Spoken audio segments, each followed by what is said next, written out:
दोस्तों, कहा जाता है कि सक्सेसफुल होने के लिए या अगर आप सक्सेसफुल ऑलरेडी हैं, किसी भी मायने में आपको अपने इन्वायरमेंट का बहुत ध्यान रखना है। अब इन्वायरमेंट होता क्या है? आपके इर्द गिर्द की चीजें, आपके आसपास का वातावरण, आसपास में रहने वाले लोग, इनकी क्वालिटी आपके इन्वायरमेंट की क्वालिटी बताती है। ऐसा क्यों माना जाता है?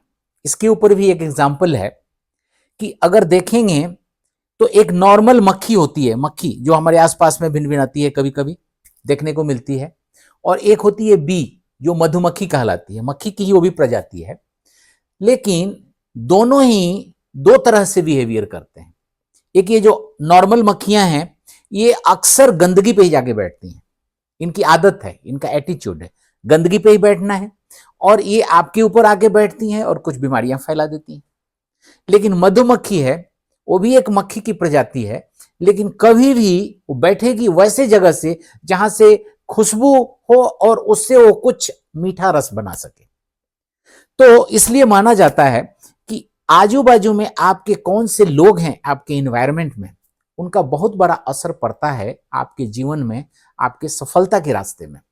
इवन आप सक्सेसफुल हैं तो भी उस सफलता को बरकरार रखने के लिए, मेंटेन रखने के लिए इन चीजों की आवश्यकताएं पड़ती हैं। तो आगे मैं ये बताऊंगा कि एक मिडिल क्लास आदमी, एक आम आदमी के जीवन में कितनी बड़ी समस्याएं आती हैं।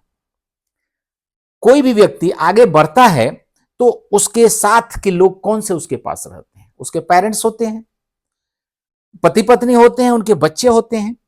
तो आगे आने वाले पीढ़ी को तो संभाल लेता है। बच्चों को अच्छा एजुकेशन देना, उनको अच्छे वातावरण में रखना, अच्छे लोगों के बीच में रखना, वो कर लेगा। अपनी पत्नी है तो अपने लायक ही वो सिलेक्शन ही करेगा। आज के जीवन में तो लोग सिलेक्ट कर लेते हैं अपनी आवश्यकता के हिसाब से, लड़का हो या लड़की हो। लेकिन पेरेंट्स उनके हो जाते हैं जो एक पिछले पीढ़ी के होते हैं। तो अब यहां पे कौन एडजस्टमेंट करेगा? बहुत बड़ा मुद्दा होता है।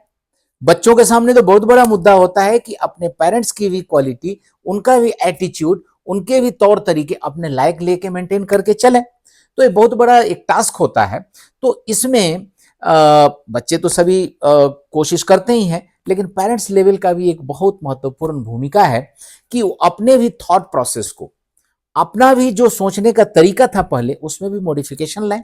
आज की दुनिया की आवश्यकताएं क्या हैं, चाहे उनकी धार्मिक प्रवृत्ति हो, चाहे उसका हाइजीन से रिलेटेड मुद्दे हों, ये सारे मुद्दों पे अगर ध्यान देते हैं तो एक मेंटल स्टेटस का चेंज होना बहुत जरूरी रहता है। और तब एक बनता है एक बहुत बढ़िया इन्वायरमेंट।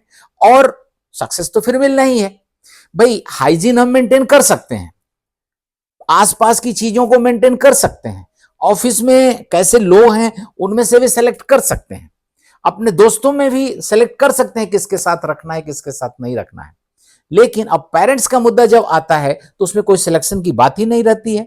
अब उसकी क्वालिटी को ही इंप्रूव किया जाता है। लेकिन ये दोनों तरफ से टू वे ट्रैफिक है। दोनों तरफ से अगर थोड़ी कोशिश होती है तो बढ़िया माहौल बनता है, प्रोग्रेसिव माहौल बनता है और सक्सेस फिर